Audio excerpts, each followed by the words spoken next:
Dallas Workshop, 1981, Friday evening. Lie on your right side. And wait a minute, it's not so simple. Lie on your right side and put your right hand somewhere so you see as relative to the length of your body, your hand should be a little bit more forward, just like that. And put your head on that arm. That's right, a little bit more forward. Not so straight overhead, a little bit more forward. More at right angles, a little bit more at right angles to your body.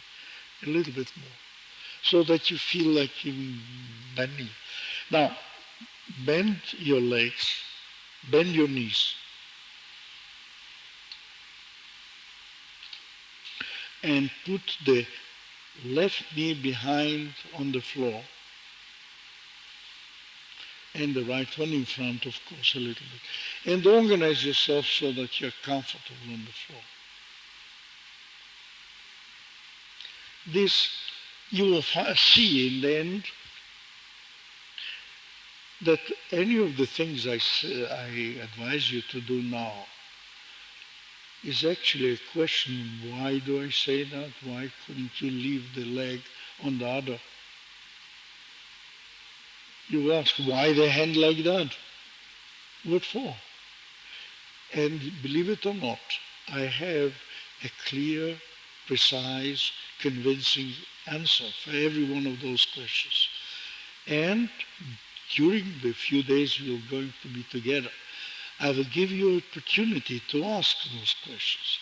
And you will find that some of the questions are more important than the act, and some of the acting is more important than the answers you will get. But you cannot do one without the other to begin with. So you will do a little bit of that, a little bit of that. Now, what we are going to do now, that simple thing, very, very simple, is actually one of the major achievements of my life. Not this very thing, but the fact that I am able and I've learned and evolved a method which allows me to turn abstract ideas into concrete, simple acts so that every human being can do it, feel it, and realize that he has actually not only a body but also a brain. Because without a brain, the body wouldn't be worth anything. Anesthetize your brain and you'll see what is your body worth. Nothing. Now, there are very simple things. We say life is a process, not a thing.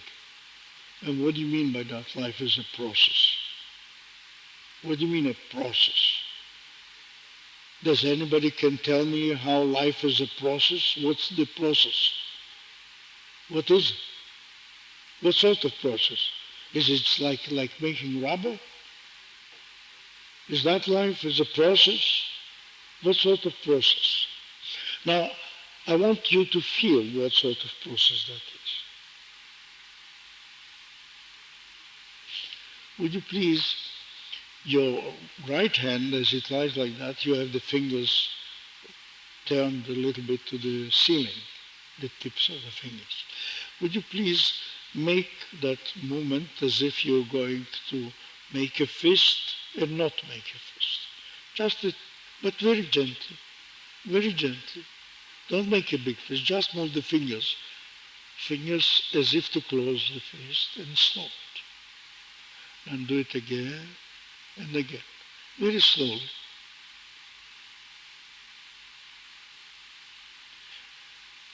Now, obviously, when we make a fist like that and stop it, we flex our fingers and extend them. A little bit, flex them and extend them. We flex them and extend them. Now, that's very, very simple. Though, if you looked at your yourself doing that, you wouldn't think it's simple, because most people do it differently from the others. Every one of you does it sufficiently differently that if you looked at it and say, look, why do you do it that way? I do it like that. Now that's the kind of thing we want to see and feel. Now I won't stop you now, you do it the way you do it. Now, we say the left knee behind on the floor. Now, would you please now do the following thing, and you will learn something about yourself, which I don't know whether you knew. You do that, and when you do that, you flex and extend the fingers. Now, do with your foot, with your left foot, a similar movement. Do a movement, any movement. No, the foot alone, on the floor. Why do you have to lift it? It lies on the floor, let it lie on the floor. Then make a little movement with the foot, flexing and extending. Now keep on doing it with the hand. Now watch and see something very funny. When you flex your fingers, what do you do with the foot? You flex it, but then it goes up. It goes up to your nose, it goes up to your sex, it goes up to your face, doesn't it? When you flex it. When you flex it. Keep on doing the movement with the hand. And forget about the foot. Do with the hand, but a small, gentle movement. And then keep on doing the same thing, a movement with the foot. Just move the foot anyway. And see when do you flex the foot? When you flex the fingers or you extend the foot? Come on, watch, see. It's not simple. You flex the fingers and the foot. Do you flex or extend? Now, you didn't answer me. I know what you're doing. Flex the fingers and see. Obviously, if you flex something, you do it with the flexor muscles. Now, what do you do with your foot? But of course, with the shoes, it's not raining here. You could take them off. Take off your shoes. Anybody who comes with shoes, I can tell you, you know why I'm telling things like that? Because if people get too serious, they can't learn. Because when they get serious, it means that they think it's so important, I must not forget, I must do that. In other words, they force themselves to do something, and that's not learning. Learning must be a pleasant thing. Actually, that's why early childhood is a pleasant life to healthy children, because they learn so much. Now, a German professor, in an introduction to human beings, found that the ugliest thing in a human being are his feet. And that most human beings hate the sight of their feet. During the day, they have them in shoes so that they don't see them. When they come home, the first thing they take off, they put on sandals, and when they go to bed, they put it under a cover so that they don't see him. In other words, the foot is the kind of ugliest thing in the human being that no human being wants to see it during his life. During the day it's in the shoes, and during the night it's under the cover. Now you can see coming here to sit there to work, why do you have your shoes on? Can't you take them off? Yeah. Well, what's wrong with your feet? Why don't you like them? Why don't you like your feet? You haven't got any others. You can't get anywhere another pair of feet. For the love of Mike and whatever money you have, you can't buy another pair of feet. Therefore, you better like these ones. So now, the important thing is that could you tell me which muscles on the leg are extensors and which are flexors? When you bend the foot towards yourself, do you flex the foot or you extend it? Obviously you flex it. So the flexors lift the foot. Yet when you do it together with a hand like that, you do flex and extend, and watch, you don't do them together. No? As far as the muscles go, yes, but the movement is just opposite. The hand gets shorter and the foot gets longer.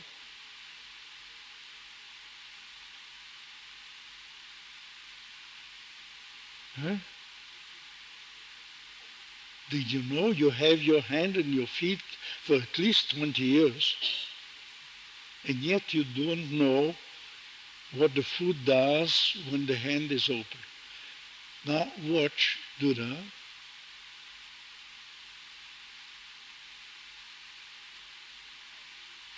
And don't hurry. If you do it fast, it's very difficult because we are not used to listening to ourselves with that precision. So watch, you flex the foot, and thereby you learn which are the flexors of the foot. The flexors of the foot, where do you find them on your leg? Is it the calf muscle or in front? The calf muscles are extensors. Yeah? In other words, you see, you extend your foot when you flex your fingers. Because the extensors of the foot extend the foot. And the flexors bring it up. Now, try to do the two things the way you would know. Flex the foot means bring it near to the knee, the toes, and at the same time do with the foot, simultaneously. Now, that's right. Now you are flexing the foot and flexing the hand. But do it simultaneously.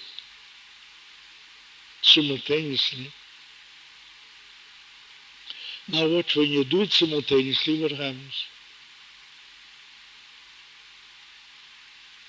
Now, do you hold your breath now? And why do we have to hold our breath? And when do we hold our breath? You can see when you do something which you think is not easy and difficult, you have to hold your breath in order to feel strong, well, you may actually continue breathing while you do that. Just stop it and see how you breathe when you do nothing. And now keep on doing it as if you were doing nothing. That's it. So you flex the finger and flex the foot together. You're not doing it. You're doing it you see? Now it's extending and you're flexing the foot. You will find that these are such simple things, but people have not learned the kind of things that they could have learned, and that's why their life is not so easy as it could be. You can see a person believes that she flexes the foot and flexes the hand at the same time, and yet she does the exact opposite.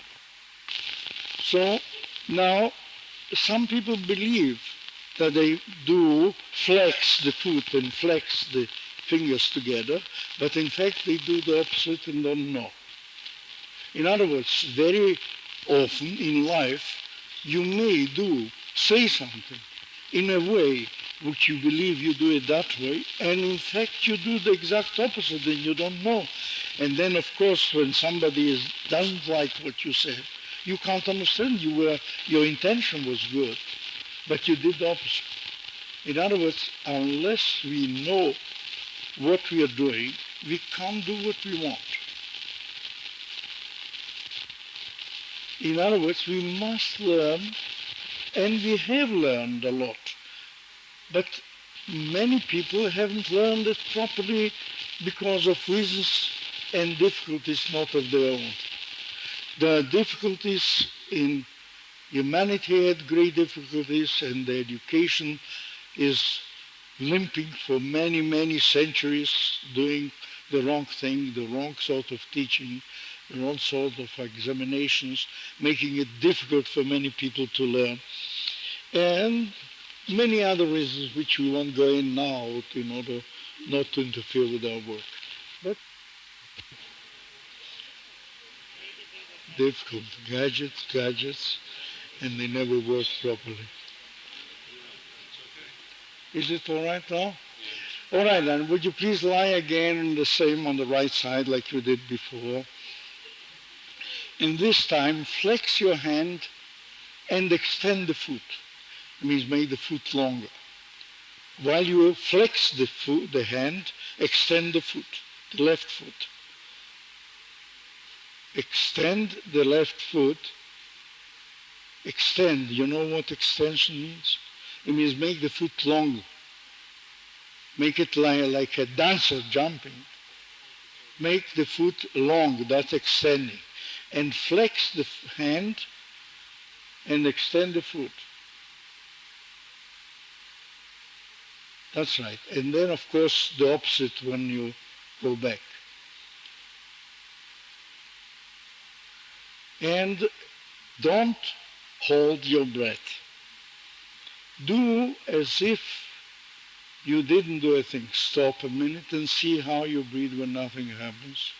And keep on breathing the same way while you do the things which I ask you to do.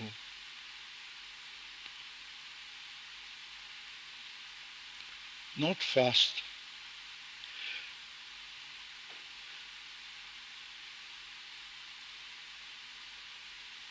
Now, while you do that, what happens with your hip joints and the head?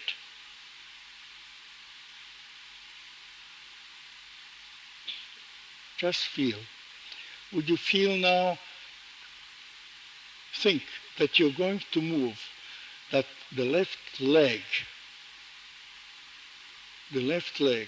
you will move it a little bit upwards, means nearing your heel to the buttock, a little bit. Because if you do it many times, you will have cramps in your legs. Slowly, move the heel to the buttocks and move it away. And at the same time, flex your hand. Forget about the foot. The foot you move only with the heel a little bit nearer. Yeah. Now watch only, when do you bring the heel nearer? When you flex your hand or when you extend the fingers? Now, flex the hand and bring the heel nearer to your buttocks. Then extend the hand and of course bring it back. Now, just see what limits the amount of movement of the leg. Why have you chosen that amount of movement and not more or less? No question. I'm not urging you to do it more or less. Just see what determined for you the amount of movement you do now. And you will see that while you do that, actually your pelvis moves a little bit. Your pelvis moves a little bit. And the left buttock moves a little bit. Now, you can also, of course, extend the foot a little bit more.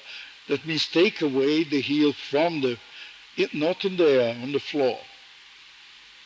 On the floor. You take away the heel from your buttock and bring it near. But on the floor, don't carry the leg in the air. And make the comfortable movement. You will see that will be one of our major preoccupations, to learn to do anything so that it feels comfortable. First of all, if it doesn't feel comfortable, you can learn it 10 years, you will never do it. You will never use it in your life because it's uncomfortable. Yeah? Just like when you begin to learn Chinese, you can learn Chinese as much as you like. You will not use the language before you know it comfortably. You can learn 5 years Chinese, but you will not speak Chinese. It must be comfortable before you can use it. Same thing here. First, make it comfortable. Then we will see, we'll get some other qualities of movement to make them so that they are part and parcel of our life and actually do something to improve our life. Slowly.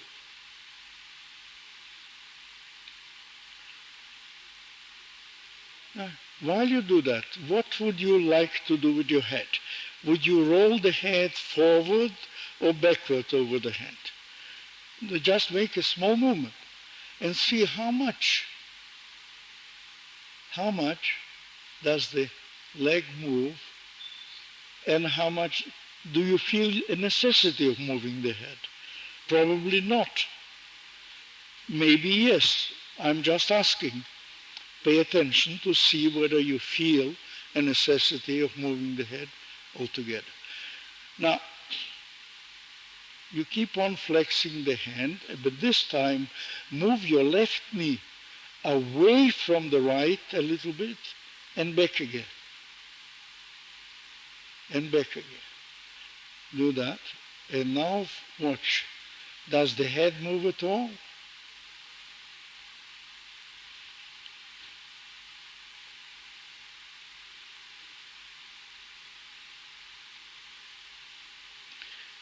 You will see some people actually, when they do what I ask you to do, find the head lies on the arm, not in the air. Oi. Slowly. You will find that when you do that, actually the body rolls a little bit.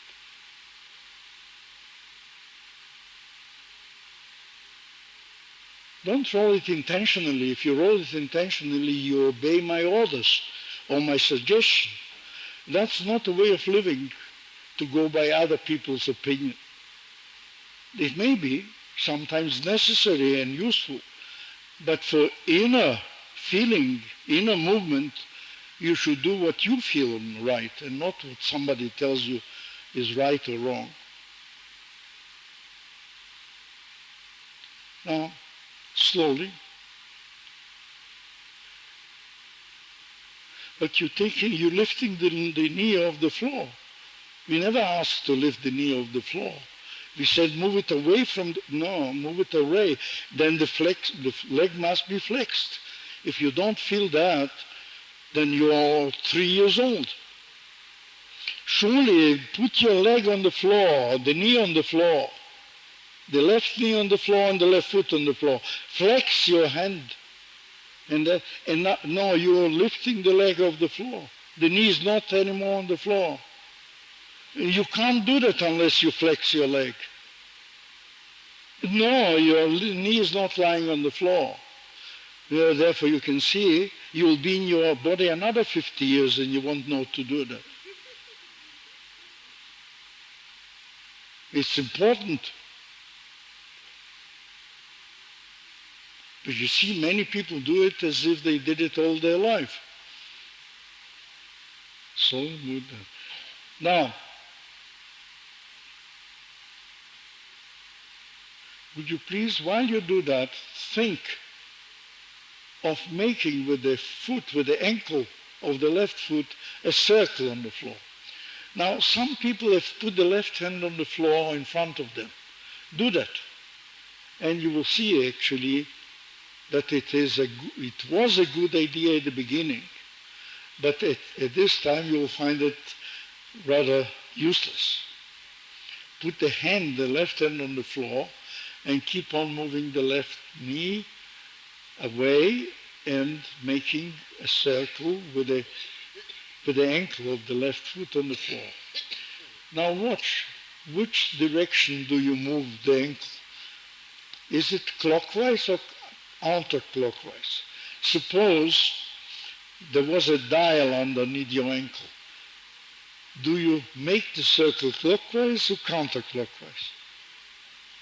Oh, well, some do clockwise and some counterclockwise. But what did you choose? Why did you choose this one? The knee on the floor, the knee on the floor, the left knee on the floor. That's right, slowly. Now, use your left hand on the floor and see that when you make a circle with that, whether it's easier to have the hand on the floor or the hand lying on your left buttock.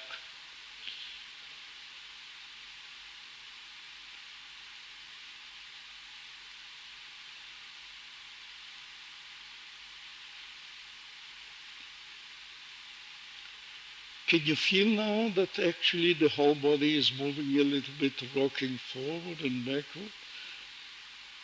Now take the hand away and put it on your, keep on doing it, and you will see it's actually more comfortable now without the hand. It's more comfortable without the hand on the floor to most people.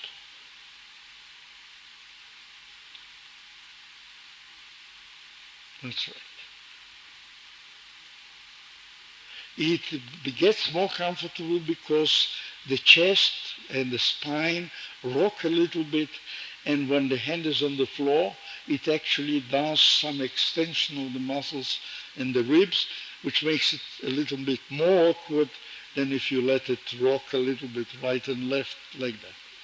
Now, while you do that, would you please see whether doing that kind of rolling of the body a little bit, yes, can you think of the distance between your extended toes and the extended fingers? Think of that distance on the floor. How far is it? You needn't measure it in inches, but the feeling. It's a very long distance. Now, at that distance, obviously something lies on the floor that connects those two things.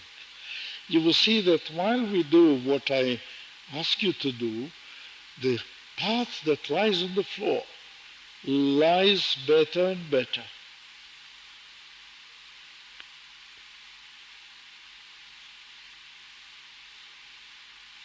Would you please stop a minute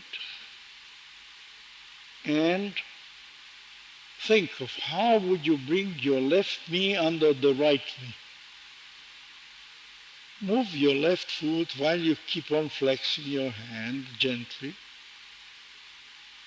By the way, this is a funny way of doing. While you do something, you keep on doing something very simple and easy. And you wouldn't believe that this doing something simply and easily with a thing that we have no intention of making an effort induces in us the idea of working gently and easily, and therefore the legs and the pelvis and the chest gradually begin to be simple and easy and move easily. And you will find here elderly, fat, and meager and sick people who will be able to move in a way that they have never moved in their lives. And in fact, better than anybody else can move now. Doesn't matter how young and athletic he is. By doing this simple sort of simple and apparently foolish thing. Slowly. Now, would you please attempt to move your left knee under the right knee? But don't do a big movement because you will find that you can't do it. It's so difficult. No, you lifted your right foot. No, I'm asking to move the left foot under the left knee under the right knee. You can't do it. And this is one of the things that you will learn. we will learn to do something, make the impossible feasible. At this moment, there's nobody who can put your left knee under the right knee. Because in order to do that, you have to lift the whole body into the air. The pelvis and everything. And that's too difficult to do. Most people can't do it. Therefore, make this simple movement. No, you lift your right foot. It's a question of putting the left knee under the right knee and not lifting the right foot.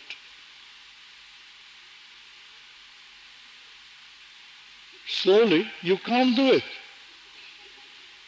It's much too difficult. You have to be a first-rate athlete to do that, or learn here at least an hour, which is equivalent. Slowly. Now you can see it's not simple. And we will do that. We will do the impossible, make it feasible, and then comfortable.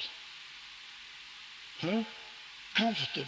And when it's comfortable, we'll make it also elegant. It means we'll do the movement so that no other movement interferes, no parasitic movement, just a clear, nice, cut, simple, easy, comfortable movement. And once it gets elegant, we will get it aesthetically acceptable to you. It means you will feel, look, I am doing it. You wouldn't even think I am doing it.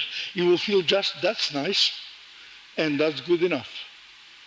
In other words, impossible, feasible, comfortable, elegant, and aesthetically agreeable. All right?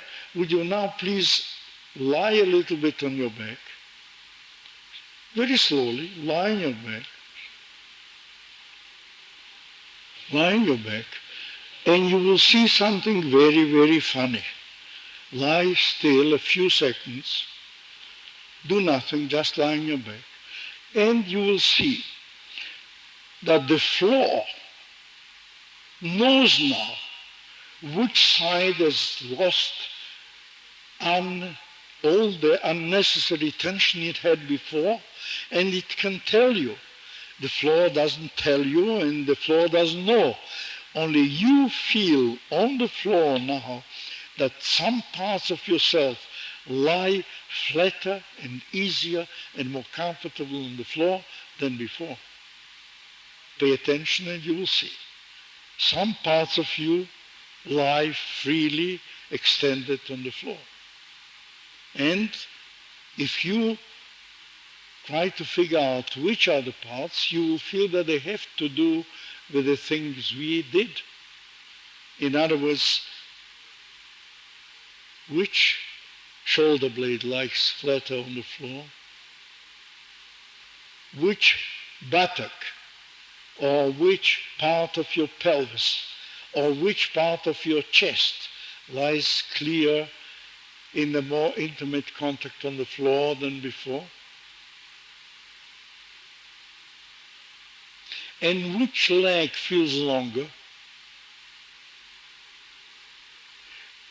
And now slowly roll your head on the floor a little bit to the right and a little bit to the left, as easily as the flexing. A very simple movement, very small movement. Only feel to which side does the head go more and easier. You will see to one side the head rolls easier and more comfortable and makes a bigger movement with less effort. If you watch your chin relative to your clavicles, then you will see that one side the head moves quite appreciably more and easier than to the other side. Now, which side is it relative to your lying on the side? And you feel with some people it's quite, people who have a beard, and you look at it, looks very impressive. One side the beard touches the clavicle, the other side it doesn't. See, one side the head turns notably more, about 25, 30 degrees more than the other side, and with less effort. In other words, what we said, what we learn and make it impossible, like putting the left knee under the right knee, we will see we'll get that. Though at this moment nobody succeeded doing it.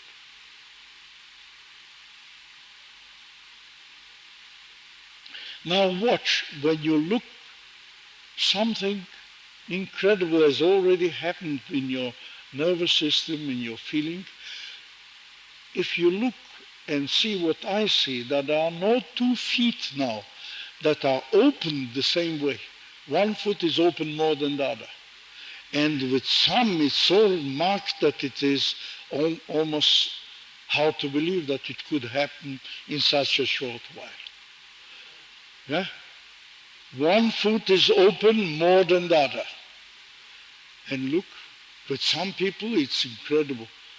Look how much one foot of yours is open more than the other. Can you see that? And if you think it's only yours, look at that lady. Look at her. And then if you don't believe me, look at her, at his. And if you want to believe me, go and look. We will look at that in a minute or two, all of us. You see? And that means that one hip joint lost tension that he kept all the time. And therefore many of us have sciatica and arthrosis in the long run. And all sorts of trouble, not only because we have a bad inheritance or a bad DNA or a foreign, but because we do everything possible to destroy ourselves.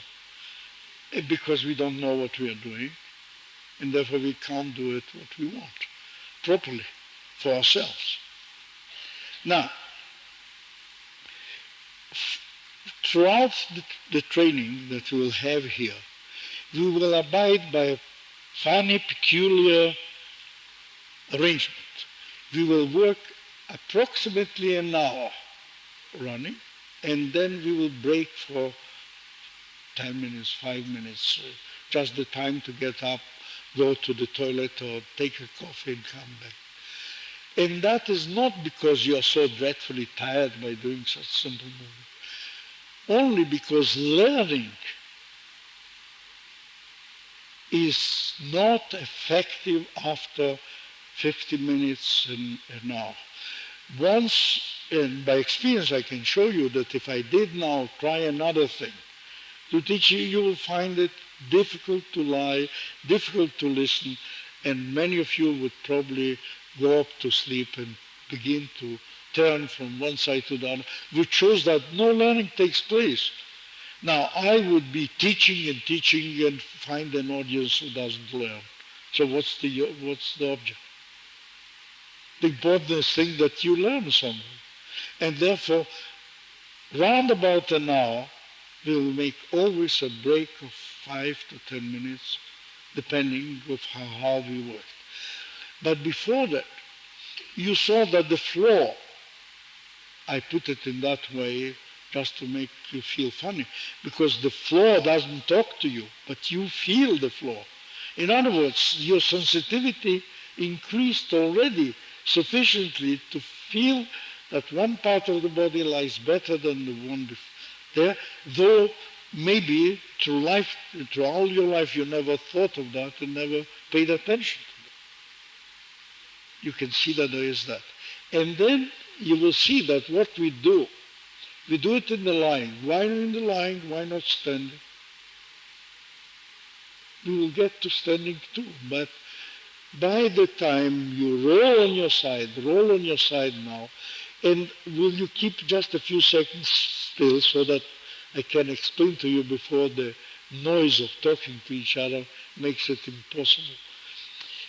You will roll on one side, the one which is comfortable to you, and use all the 4 members, means the hand and the knees and the feet, to get up. And when you get up, you will stand a few seconds and see and feel that both feet feel differently on the floor. One will feel that the floor is more comfortable, and that it's easier and the other one not. Would you please now roll on the side, get up, stand and have a look at each other.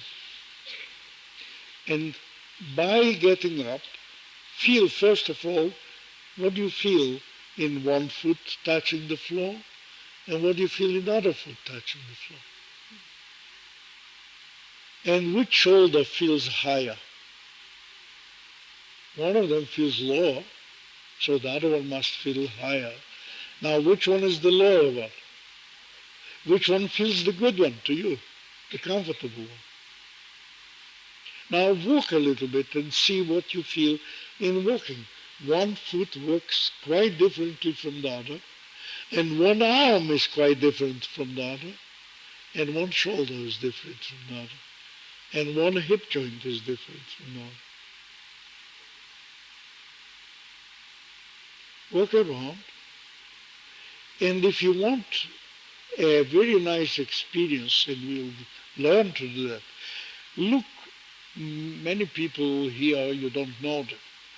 Have a look at them from behind and see which shoulder feels to you the nicer shoulder, the wider one, and which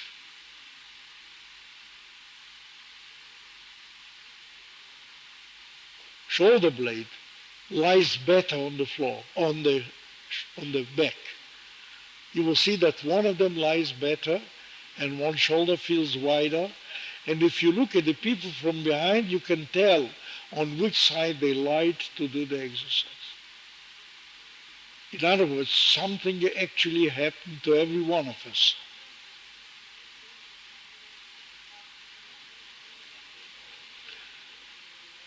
Now pay attention what you feel in your face.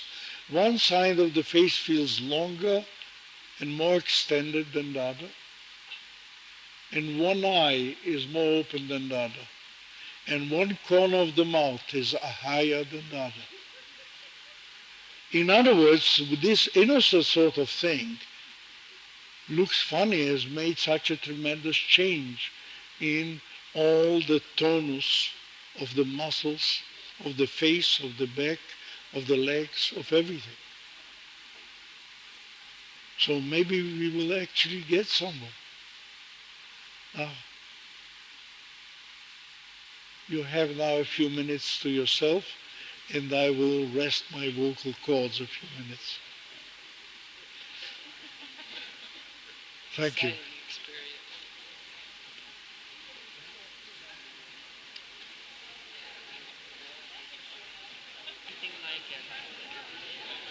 Anything good for circulation, I'm an old lady. Oh yeah. I can work with people 90 years old and they still improve.